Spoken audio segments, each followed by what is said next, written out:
Okay, welcome back. We started looking at Python yesterday, and I think we had gone through the process of being able to install Python. I showed you the package you're going to use, which is Anaconda.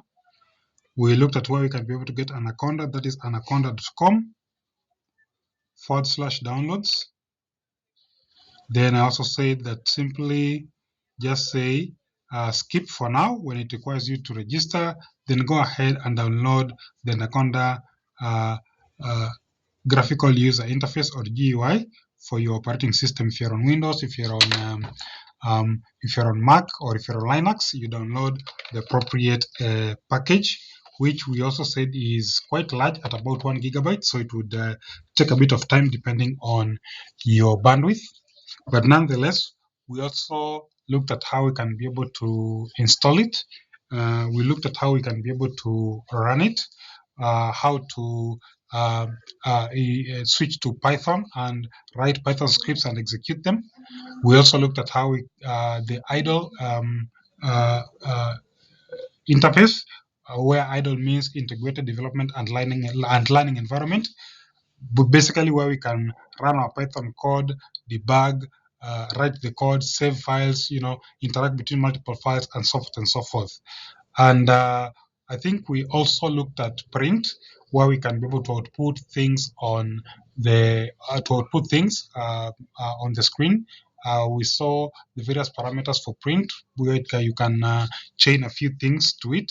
We looked at some flags like the separator, which by default is space, and of course the end tag, which by default is a new line, and how you can be able to switch those kinds of things. And I think that's where we left it at yesterday, if I am not wrong. So today, I want us to look at something else, or rather to continue with how to work with Python. Now, mostly, sometimes I would just be able to execute Python directly using the Anaconda prompt, but sometimes I'll also be able to use idle just to show us the variety of how you can be able to write these different instructions. Of course, when you're writing an actual program, we're going to use idle or any other IDE like Visual Studio Code. But for purposes of just explaining some principles, then just the Python, but just invoking Python inside Anaconda prompt would be able to suffice. So again, once you have Anaconda installed, let's just launch it and see how we can be able to use it. So we'll say here, Anaconda prompt, which is here. I said Anaconda is the best option because it has all the packages that we need, so we don't need to install them one by one. Now, what would happen is if you run Anaconda prompt and you see this base and of course your um, your directory path, it means that actually everything is working perfectly. So to begin with, today I want us to start by variables. I want us to discuss variables in Python. Now, just like any other programming language, variables are placeholders in memory that allow us to be able to store some working values. So Python, just like any other programming language like C, like JavaScript, like all that, allows you to be able to store variables in memory location, and you are able to access those variables. Now, the difference between Python and other languages, like maybe something like C, is that Python is loosely typed, just like JavaScript, or dynamically typed, which means it is going to determine what type of data is going to be held by the particular variables that you are assigning. Remember, a variable is a memory location where working values are being stored. Okay, so let's start by simple variables, something like this. So I need to get into Python and start executing these instructions in Python directly. So we said once I'm here, I'll simply say Python, and this will automatically get me right into Python, and I can start writing and executing the scripts as I go along. So the first thing I want to do is to declare a variable called x and maybe assign to something like 10. Now what will happen is that Python is going to assign the location 10 an integer. So integer is basically a whole number without decimal places. So when I put x equals to 10, it's going to assign it to an integer. And if you wanted to check what type Python has assigned, you can use a function called type. Then you provide the variable name in the bracket like that, and you'll be able to see it tells me this is actually an integer. You can see this is actually an integer. All right. So that's one way. That's how you define variables. Now you could also define something like x is equals to 5.5. This will make it a float. And of course, if I come here and say now I want to look at what x is, something like that, I'll see now it is actually a float. I could still go ahead and say maybe x is equals to something like my name. And if I say type of x, I'll see now it is a string, and so forth and so forth. So you can see Python is loosely typed, which means it will be determined on its own the type of data that is being stored on the variable. So it is dynamic. Unlike C, where I'll simply say this is an integer or this is a float or this is a string and all that, Python doesn't really work like that. Even though it has the capacity to allow you to be able to convert these data types. So for example, if I say something like this, x is equals to 50, like that. If I look at this data, this is actually a string, as you can see. But I can say x is equals the integer value of x. Or rather, let me use a different variable name. Y is the integer value of x. And if I say type of y, you can see now that is actually an integer. Even though x was actually a string up here, based on the value I assigned to it here, by converting it using this int function, it converts into an integer, which means now I can be able to take a string and convert it into a different data type. Likewise, I could be able to do something like x is equals to maybe say 23.86. And I can convert this to maybe say z is equals to float of x, and I simply say type of z, and you can see now z is actually a float. And if I was to output it by using print and I say z, probably see that z is now actually a number which is 23.89 instead of the 23.89 string. But what would happen if I wanted to convert that to integer? I would probably say something like I want maybe to say maybe w is equals to the integer of z. Would that work out? Then I simply say type rather of w. You can see it has been converted into integer, and I can simply say print w. Now you can see it's 23. But what if I said maybe s is equals to the integer value of 23 point, the integer value of x? Will that work out? That will not work out. Why? Because by default, this is not a number, and this dot moving forward changes everything. So the first part 23 is actually a number. Anything moving forward, because I'm talking about integer, is not going to look like integer. And as such, when it is a string like this, I cannot be able to convert it to integer directly. But when it's a number, I can actually convert it into integer directly. So that's something that you need to be very, very worried about when it comes to conversions. All right. So basically, that is how we would work with variables generally inside Python. Now, besides just knowing the data types and how we can convert them from one type to another, it's also important for us to be able to know the rules that govern how variables are going to be named. Variables can be named in any way we want, but there are rules for engagement for this. And of course, the first one is that there should be no keywords in your variable. So you cannot use keywords within your variable. A very classic example of keywords are things like maybe say cast or if or something like do or while or for or things like that. So I cannot declare a variable like this. I can just say do is equals to 10. Then, well, I simply say print do. Well, I don't know why do is because we have do while. Let me say something, but I know while will not definitely. While is equals to 10. That's an error because while is actually a keyword. I can also use for is equals to 15. That will also not work. Or even or is equals to 78.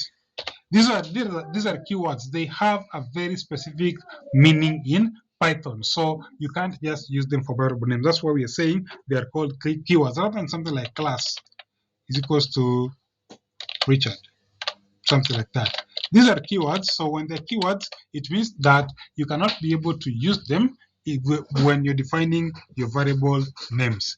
That's very, very important. That is a must. Now, the other thing that you must not do is including spaces or any special characters within your variables. So I can say var space 1 is equals to 10. It doesn't work like that. I can't put a space within the variable name. I cannot also put special characters within the name. So I can also say also maybe say con plus is equals to 5. So plus is a special character, plus, minus, multiplication sign. Those are arithmetic operations. You can't use them. Same with dollar sign. So I can also say con dollar sign is equals to 78. You can see dollar sign means something very specific in Python, and as such you cannot be able to use it as is. So that's very, very important. So those two rules. Okay, there's actually another one. You cannot start a variable name with numbers. So I can't come here and say one variable is equals to 78. It doesn't work like that. The variable name must start with a letter of the alphabet. So it cannot start with a number. So these three are a must. You must be able to adhere to these three. You cannot use a keyword, you cannot use a space or a special character, and neither can you start a variable name with a with a number. It must start with a letter of the alphabet. Now, of course, you can use underscores when you're defining variables. So I can simply say something like student underscore 1 is equals to, sorry. So I can say student underscore 1 is equals to Richard. Then I can simply say print student underscore 1. That would actually work. Underscore is allowed. Space, any other character, any other special character other than underscore, then those ones are not allowed. But special characters are actually allowed. Okay? Now, the other thing that's very important to note when it comes to variables is that variables are case sensitive, which means that if I declared x is equals to 78 and I simply say y is equals to x times 3, you can see it already gives me an error. X is not defined. This is capital X over here. This is lowercase x. So variables in Python are case sensitive. How you define them is how you must use them exactly. So you can't substitute uppercase variable names with lowercase variable names. A classic example is let student 1 is equals to Paul. Then I come, okay, well, technically there's no let in Python, sorry. that is in JavaScript. So I can simply say here print student 1.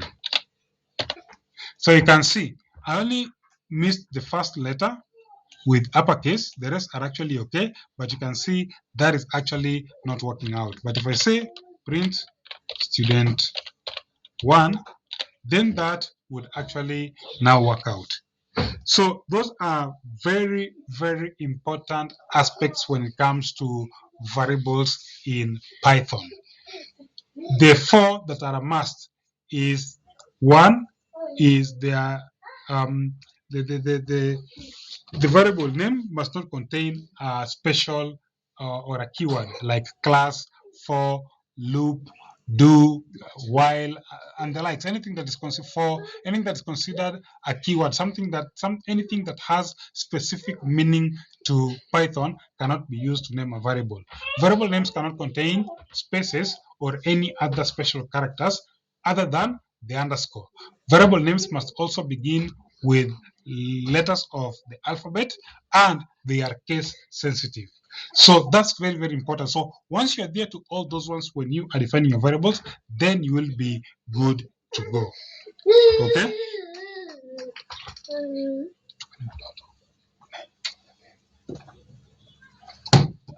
Okay, that's okay. So now let's look at something else. Now I know that sometimes you have heard about a script and a program. And in Python, we call them scripts. In other programming languages like C++, we call them programs, or even Android, we call them programs. So what's the difference? It's very simple. When it comes to programming, we have two types of programs. We have what we call compiled programs, and we have what we call translated programs. Now, compiled programs are the ones that are compiled into object code, then they are executed as one single unit. So a lot of files are going to be collected to form the program so that you can now be able to execute it directly. But when it comes to a script, it means that a program where a statement can be executed individually. So any portion of the program, like what I've written right now, is able to be executed individually. So you are able to execute uh, the statements one line at a time. A very classic example is Python, like what you're seeing over here. The other one is something like JavaScript, where everything is executed inside the browser, line by line from top to bottom. So that's hence the difference between what a program is and what a script is. So within Python, we're going to be talking about scripts and not a program. When we're talking about something like C or C++ or Android or a .NET application or something like that, or Delphi, then these are going to be programs, which means they're going to be compiled into object code. Then that object code is what is executed by your computer after the compilation has been done and the object code has been formed. Whereas on the script, we are executing instruction at a time. Every instruction is executed one after the other from top to bottom, which is actually what makes it very, very easy and very, very powerful when it comes to data crunching and analytics. All right. So perfect. I think that's that. Now we also have strings. Strings are everywhere in Python. String is a chain of alphanumeric characters, which is a data type very synonymous with almost most of the data that we capture outside there. So when you talk about string, we are going to be dealing with strings all over the place. Hence, the need for us to be able to understand what strings are, what methods are available for them, and how we can actually be able to use them within our Python scripts. Because moving forward, we are going to be looking at variables, we are going to be looking at strings and how to capture data as strings and convert it to other things that you can be able to now use for purposes of our data crunching and maybe even pattern identification or things like that. But you just need to understand, first of all, what exactly they are and how we can actually work with them. So strings. String, like in other programming language, a chain of alphanumeric characters. Um, uh, and of course, there are things like names of people, names of places, text in a book, things like that. So, of course, we have looked at strings before. We have declared strings in Java, not JavaScript, in Python. Strings are defined using either double quotes or single quotes. So I could simply say something like first name is equals to, I can use a single quote here, like Robert, like that, and I can use last name. You can also use double quotes, like Redford. So now I'm either using single quotes, as in this case over here, or double quotes, as in this case over here. Either quote is allowed. The only thing is that when you start with a single quote, you must end with a single quote. When you start with a double quote, you must end with a double quote. Then, if I wanted to say something like middle name, now whenever a string has a single quote, start it with a double quote. So something like Okongo, like that. So you can see this single quote over here. So long as it's inside double quotes, then that is allowed. Otherwise, if I was to put single quotes to begin with, then this would be very, very complicated. This is how it would look like. Single quote.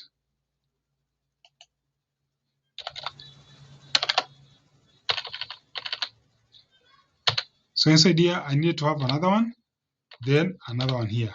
So you can see now this, if I'm using single quote, it means that I have to escape the one that is in the middle. So sometimes that might not be very useful. Just use a double quotes at the end. And of course, all single quotes within double quotes will be considered part of the string literal. So this is how you actually use strings in Python. Of course, we can print out the three names. We can simply say print first name, middle name, last name. Of course, if we don't put any separator, it will print it in. It will print that using spaces. If you were to put a separator here and we say separate them with commas, sep equals comma, then to separate it with commas. So we can do that, and you can see now it says Robert, comma, Okongo, comma, Redford. And of course, you can see now this Okongo, the single quote has been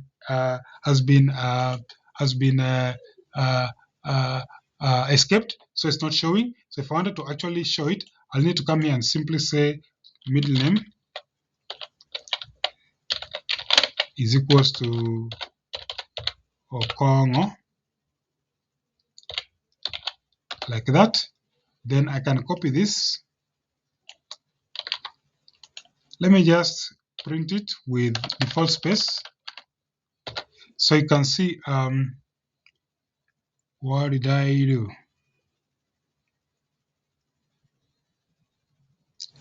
First name, middle name, last name. Oh, indentation. So Python is a bit silly. You don't even put a space. You don't even put a space. Otherwise, that means something else. So you can see, we're going to get used to that. Of course, I'm not using a very good ID, so I'm not able to trap the linting over here because I'm just using a black screen. But again, as you are going to be reading the errors, we're also going to be seeing how to get around them. But that's one of the pitfalls that you have with Python as a programming language. So I think that's clear on how we can work with strings. So in a nutshell, you can either terminate them with single quotes or double quotes. And of course, whenever you're expecting single quotes within a string, the best thing to do will be to use a double quote to enclose the string so that everything is preserved as is. Otherwise, if you use single quote and you skip them inside the quote, then it means that the content that you're working on is actually going to change and may not necessarily represent what you will be looking at. All right. So the other thing we need to look at is the functions that these strings give us. Then these functions are important because as we are working on data, we need to determine certain things like maybe how long the string is. Maybe you want to remove leading or trailing spaces within a string. Maybe you want to convert it to uppercase or lowercase or things like that. So all those things are going to be very important for us to look at as far as Python is concerned. So let's begin with some of the functions that are supported by strings in Python. So the first one is length. And in length, what you're going to do is maybe say I have a string here, like I can simply say full name is equals first name plus middle name plus last name, something like that. So if I say len full name, it's going to tell me if you take the characters in the first name, the middle name, and the last name, all of them are going to total 20. So if you calculate Robert 1, 2, 3, 4, 5, 6, Okongo 7, 8, 9, 10, 11, 12, 13, Redford 14, 15, 16, 17, 18, 19, 20. So you can see it has actually counted the number of characters inside full name, and that has given me 20 characters in full. Okay, so that's very important. Now, sometimes you need that. You need to count number of characters making up your string. Maybe you're doing an SMS application. You want to calculate how many parts that SMS is made up of. Each and every SMS is made up of 160 characters. So every time somebody exceeds 160, that's another part of the message, and so on and so forth. So that's a classic use case of actually how len can be used. So the other one is what we call stripping the character, which means sometimes you have a name that has a lot of leading or trailing spaces. So let me say something like here, nickname is equals to a few spaces. Nickname is equals to a few spaces, and I simply say rich and some other spaces at the end. So this is data that you might be capturing from somewhere else. But you can see if I was to print the nickname,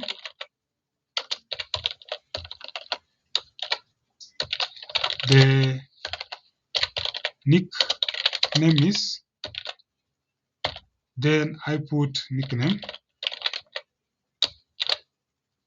So you can see there is a lot of spaces from the front and from the back. That might not really look nice, or it might not be professional. So you might want to remove those leading or trailing spaces when it comes to Python. So with that, you will use the strip function or the strip method. You'll use the strip method because the strip method is going to allow you to be able to remove the spaces. So I can simply come here and say new nickname is equals to, I'll pick my nickname, then I'll say dot strip like that. That will remove any leading or trailing spaces. So I can come here and simply say again print, and I say the cleaned name is now the new nickname, something like that.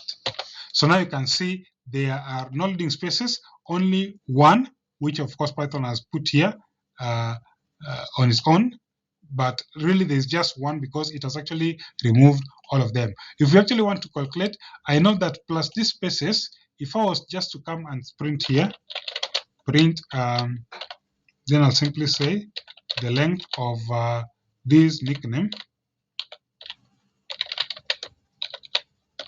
You'll see there are 19, but if I was to print the length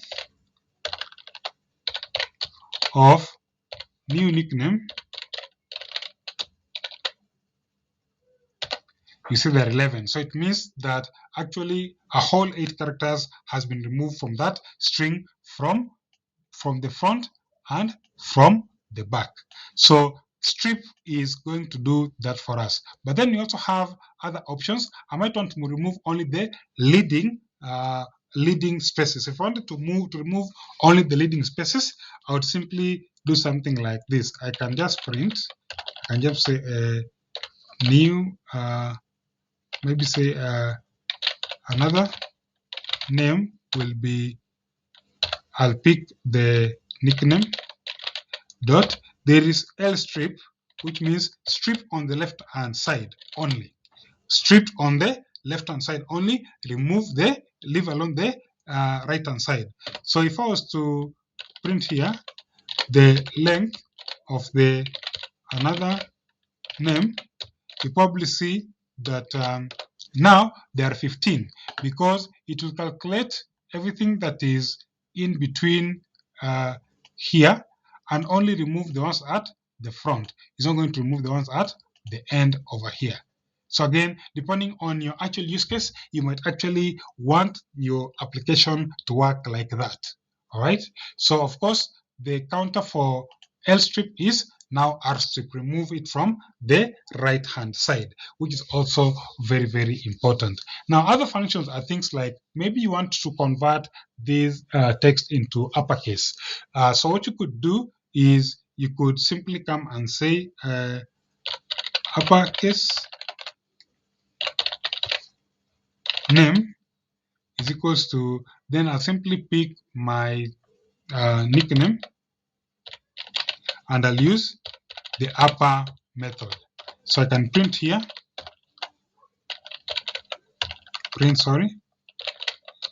and simply say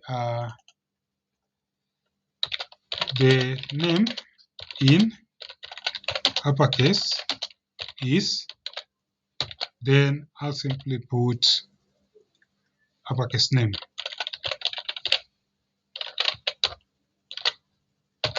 So you can see now it has converted everything to uppercase. Now you can also do lowercase because sometimes you're capturing things like email addresses, and email addresses are always in lowercase.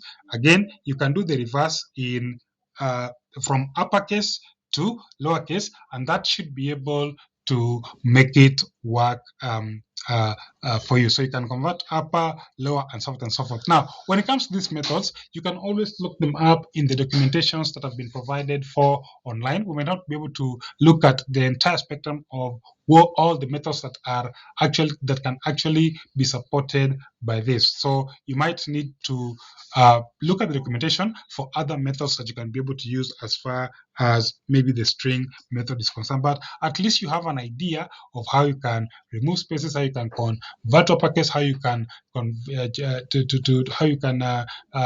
the length of the string, how you can remove leading or trailing spaces, and so forth and so forth. So these are the kind of things that you do when you are cleaning up your data. All right. Any question up to that point? Any question up to this point?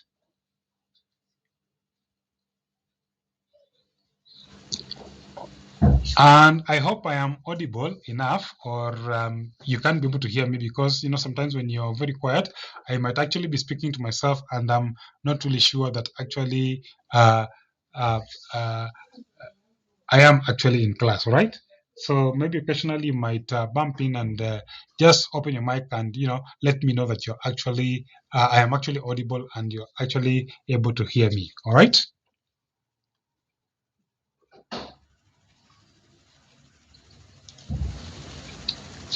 Okay. Now, the other thing that that's going to be very, very important is us being able to capture data from the user. We want to capture data from the user. It's logical. Whenever you're working with an application, you would always want to capture data from the user. And that's very important because we are going to take this data and you're going to process it and you're going to give results. We don't just write programs where the user does not give us anything and the program is just doing its own thing. One or another, the user has to give data to the program, and hence the need for us to capture data from these users. All right. So to capture data from the users, we'll use the input function or the input method. So this is how you're going to capture that from the user. So maybe I can declare a variable, say like first name is equals to, then I'll use the input function, and the input function only accepts one parameter, which is the string that you're going to output to the user, and that is something like please enter your first name. So what will happen is that Python is going to give a prompt where it's going to wait for the user to type in something, then it will capture that value and store it inside this variable. So once it's stored inside this variable, then now we can be able to see how that works out. Well, maybe for this particular use case, let me get out of Python, then probably use idle to be able to demonstrate this better, because as an external or a separate program, I think it would be a better use case for this particular scenario. So again, to exit Python, what you simply do is you usually say quit. Sorry. So it gets out. Quit gets you out of the Python, out of Python and back to Anaconda prompt, where now you can get into now a different environment. In this case, I want to get into idle, so I'll just type idle like that. Then it should be able to open for me the Python shell, which is what you're seeing over here. So then from here, I can come to file and I say new file. So I have this new file over here. So from this new file,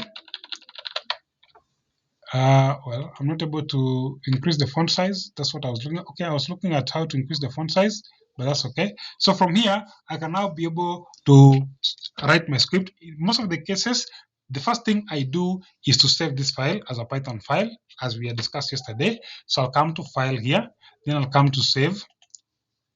Then I can come and say, well, my documents. I think there's something I call Python something. Well, inside my documents, I can have, okay, I can come have web design course over here. Well, this is not web design, literally, this is actually a data science here. So from here, I can create a folder and I call it day02.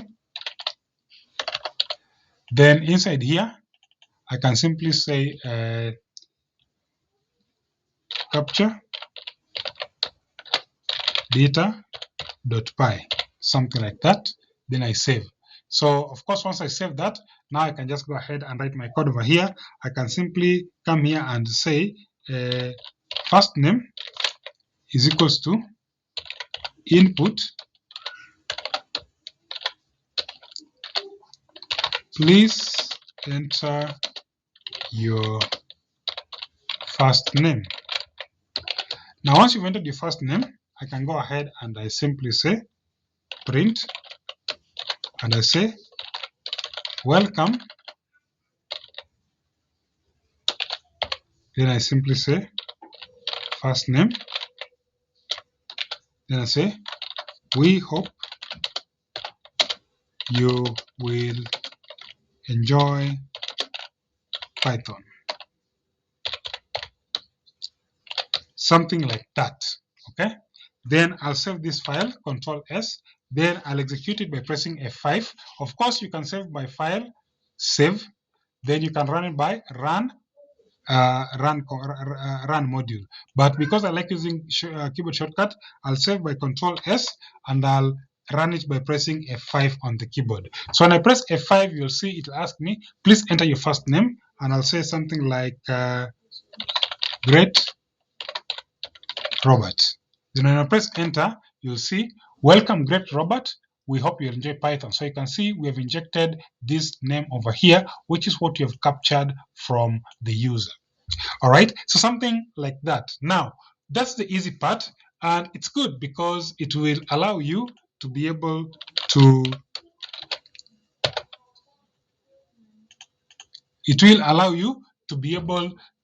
capture data. The only problem is that all data that comes from input will usually come as a string. So let me say you want to do an application that adds two numbers, right? And probably maybe I want to remove this, and I'll simply say num1 equals input, and I'll say please enter the first number. All right,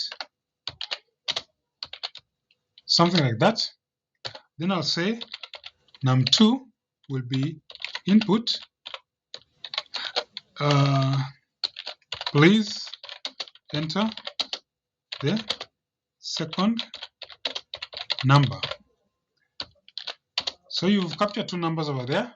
Then I'll simply say result equals num1 plus num2. And I'll simply say print something like the result of, then I'll say num1, then maybe say plus num2, then I'll say equals, and I'll simply say result, like that. So these are our practical application, which will allow me to get the first number from the user, get the second number from the user, and of course now perform the additions and now give the results as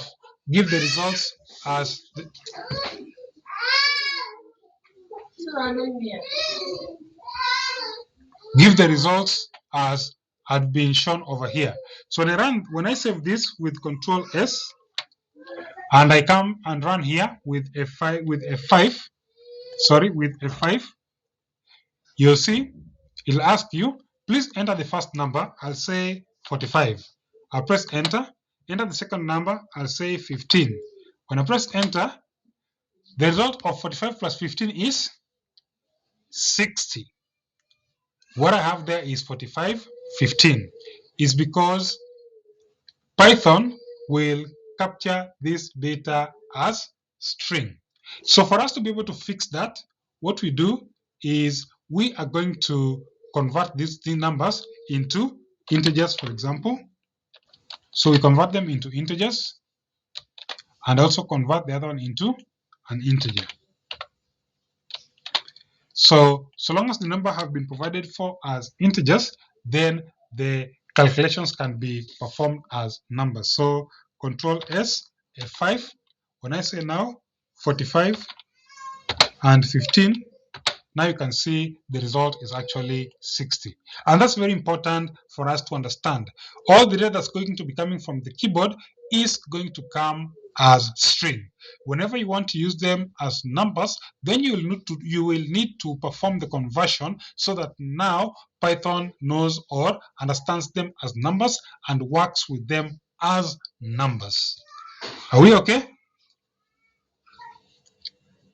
Are we clear up to that point? Or am I by myself?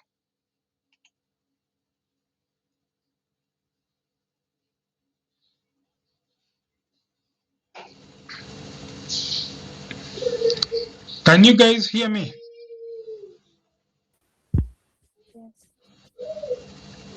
Okay. Right, so let's carry on. Another thing that you might want to look at is comments in Python. So just like any other programming language, Python allows us to be able to have comments. Well, technically, Python only has what we call single line comment, but of course, we can use what we call an orphan string to be able to create a multi-line comment.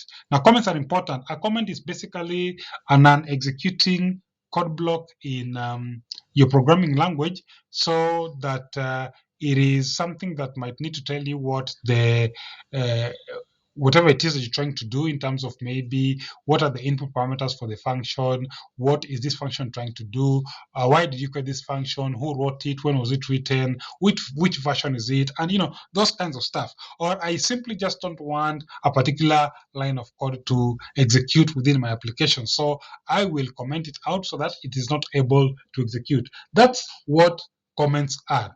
They are basically instructions within your code block that are going to be non-executing for whichever reason you want to be able to implement them in that particular case. So to put a single line comment in Python, you will use a pound symbol or a hash like that. I'll simply say this application takes two parameters. Then you can say adds them together and outputs the results. So something like that. That is one way of doing single line comment. So the pound means anything after the pound or the hash symbol is not going to execute. We can try that and see. Save, Control S, then press F5. So you can see, again, nothing has changed within our application. 78 plus 32 should be 110. So nothing has changed within our application, so these comments are there. I can also come and put multi-line comments here, and with multi-line comments, this is not really the official way of doing things, but it will actually work. So we put what we call an orphaned we put an orphaned string. Usually the orphaned string is three apostrophes like that. So anything within the three apostrophes will be considered a comment. Again, this is not official from Python, but it's a standard way that most developers in Python use for purposes of creating multi-line comments within their application. So here I can say author here is Richard Nyango. Then I set the version. This is version 1. And then maybe date. We could simply say this was written on 4th of August 2026. And I can go on and on. So you can see, well, that is actually there.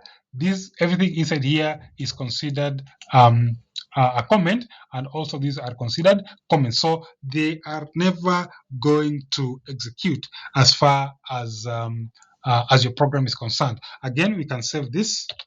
We can stop it at the back here. We can press F5 to run it, and virtually you'll not see any changes in your application. If I say this is 12 plus maybe say 18, it should give me plus 8, okay? Well, that will give me an error because I didn't do any error handling. So again, I just close it because I say 12 plus 18. I should have handled that error. I press F5. Should be 12 and 18. Now I should add them together. So you can see there's actually no change within my application, even though I've added just about 7 lines or 8 lines of comments, which really are ignored by the browser. So if I didn't want this portion of code here to execute, I would put a pound symbol over here. And of course, then I would not be able to see this line down here. So because this portion here would now not execute. Of course, the program would work, but this portion here would never execute. So again, Control S, F5. It asks me for numbers. I'll simply say 17 plus, okay, 17 and 33. And you can see the program has stopped. It has not executed this other line because I have actually marked it as a comment, which means it is a non-executable portion of the application. All right. So those are comments. Now, well, because we still have time, about 20 minutes, we can look at arithmetic operators in Python. Arithmetic operators in Python. So what is an arithmetic operator? An arithmetic operators are the mathematical operations that you perform on variables or operands. Usually they are binary in nature because you will need at least 2 operands in order to be able to perform the operation. Now in Python, we have 6 operators, actually 7. We have 7 arithmetic operators, unlike other programming languages. And the first one is exponent. So I can comment these ones, triple lines like that, so they don't execute like that. Then I can now start working on my operators down here. So the first operator is what we call the exponent operator. And this is double multiplication symbol. What it means is that you want to power something to something. So for example, if I wanted to say 2 power 3, or if I wanted to say a number power another number, then I give you the result, then I'll use the exponent operator. So I could simply come and put, I can actually have this down here. So please enter first number, second number, then I'll say the result is the integer of that to the power of that, and the result of that power that is that. So let's just run this application and see what it does. So in short, I'm using the double multiplication sign, which means the first number to the power of the second number. So if I say 2 power 3, it means it is 8, which is 2 times 2 times 2. If I say 4 power 2, it is 4 to the power of 2, which is 16, and so forth and so forth. That is kind of like how what this exponent operator does. So again, when I press enter and I save, Control S, and I press F5, I'll be asked, what is the first number? I'll say maybe 3 to the power of, maybe say 3. I'm expecting that to be 27. And you can see the result of 3 to the power of 3 is actually 27. Awesome. That is how the exponent operator works. Now, after the exponent operator, we have the multiplication operator. So again, I will just go ahead and comment this. So triple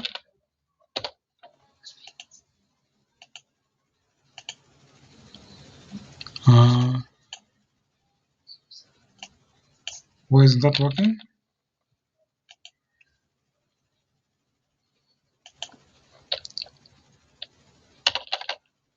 That's strange. What did I miss out? Well, I can use pound symbols.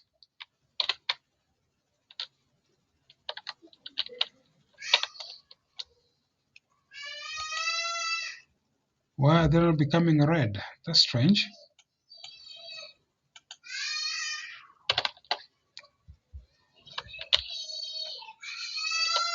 That is strange. That is very strange. Something I'm missing here? No. Anyway. So for that, that's exponential. That's exponent. For the second operator, oh, the issue is here.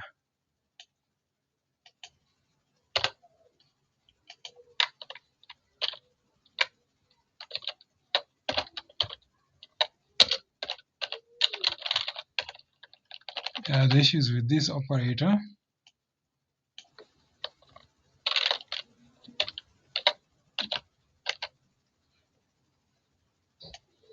The issue is with this exponent operator. Okay.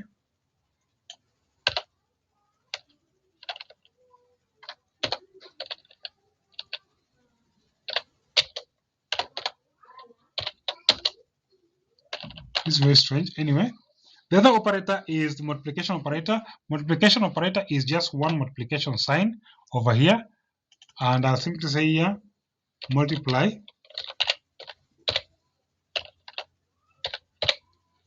So number of 1 multiplied by the second number, of course, that should be able to give me the answer. So I'll come here again, close this, press F5 here. I'll put the first number. I want to multiply 7 by 9, that should give me 63. So you can see 7 multiplied by 9 is 63. So that's the second operator, which is multiplication. Then the third operator is division, which is basically divide by. And divide by, you use this divide by symbol like that. So if I say the number of x divided by the other number, it means I'm going to get some results. So again, I'm going to save this and I'm going to stop this and I'm going to execute this. And I'll be asked for the first number, which is 30 divided by 3 or 4. Then I should be able to get 30 divided by 4 is 7.5. So that's division. Then you have what we call floor division. Floor division is basically getting the closest whole number next to the number that you're looking at. So floor division, instead of using 1 divided by symbol, you use 2. Just like for power, we're using 2 multiplication sign. For floor division, we use 2 symbol. I'll simply say floor divide here. I'll save this. I'll stop it. I'll run it again. So let's say I want to divide a number 10 divided by 3. Of course, I expect to get 3.333333 all the way to infinity. But if I say floor division, you can see it gives me 3. It omits the other decimal places that we have in the other the decimal places that are there, so it gives me only the whole number part. That's very, very important. Sometimes you want to perform calculations, you want to leave out the decimal side of things, you only want to remain with the whole number. That's where the floor division comes into play. Then the other operator we have is what we call modulus. Modulus is the remainder of a number after dividing by another number. Let's say, for example, if I take 3 divided by 2.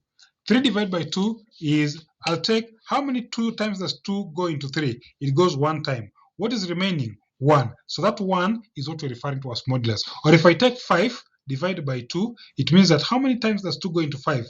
2 times. What is the remainder? 1. So the answer is also going to be 1 at that particular time. That's what modulus basically means. And with modulus, we use the percentage symbol. So if I replace these two division sign by a percentage symbol like that, and I'll simply say here modulus,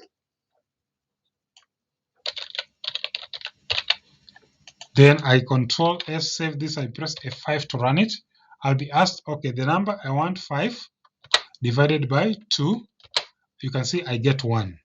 So if I say maybe 10 divided by 4, it will be how many? 4 goes into 10 2 times, remainder 2. So the answer is going to be 2. So again, I can still press F5. I say here, I want 10 divided by 4. And you can see it's 2. What if I take 20 divided by 4? What is the modulus going to be?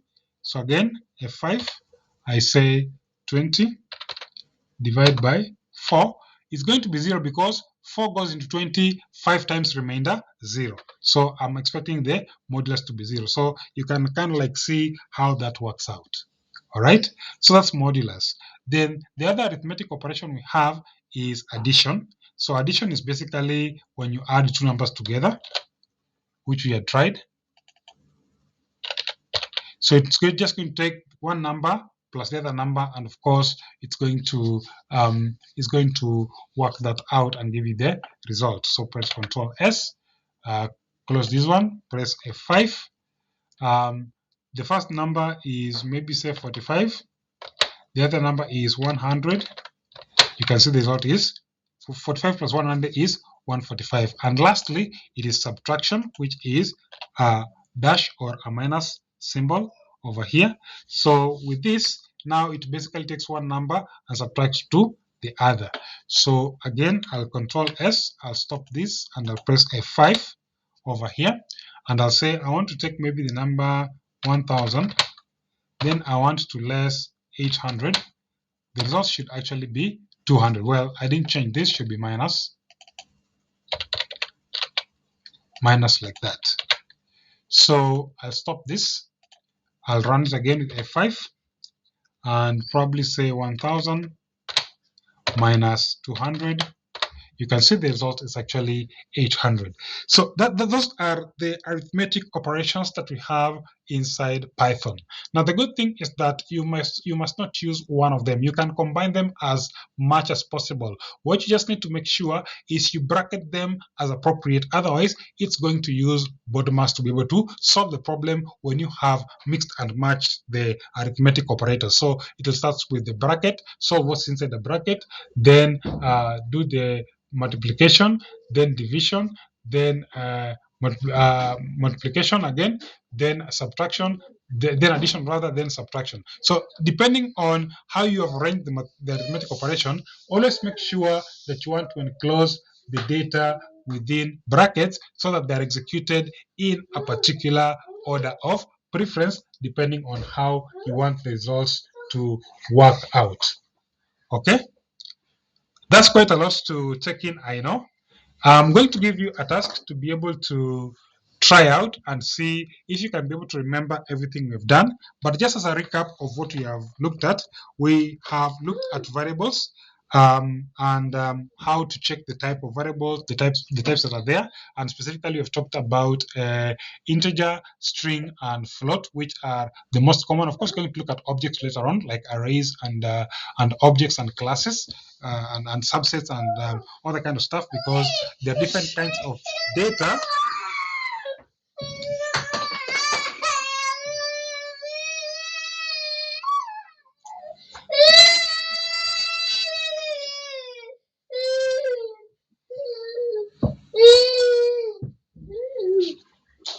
Sorry about that.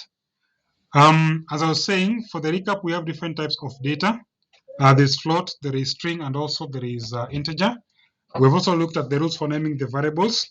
We've looked at the differences between what is script and what is a program. We have also looked at strings, what they are, how we define them, and of course the functions that we and the methods that we can employ on them to be able to help us clean up the data. We've looked at comments in terms of single line comments and multi-line comments, and we've also looked at the arithmetic operators and how we can be able to use them to execute within our application. So all these things are going to be very important as we are going to be diving deep into analytics and how that is going to be working out. So just try and make sure that you are able to understand these things as they are. Then as we're moving forward and building up on this, we'll be using them over and over again. So the build-up process should be able to help us to see exactly how this works out. Okay? I don't know if there's any question up to that particular point. Maybe I can give you the floor. You ask any questions, of which after that, we can be able to close today's program and we'll meet again tomorrow and discover other things Python. Any questions or comments?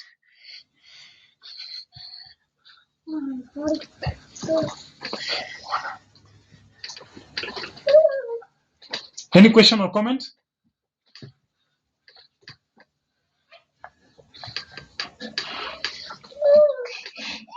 Okay, if there's no question or comment, I think we'll take a break at that. Then we can be able to resume tomorrow. Have a wonderful evening and let's talk again tomorrow, God willing.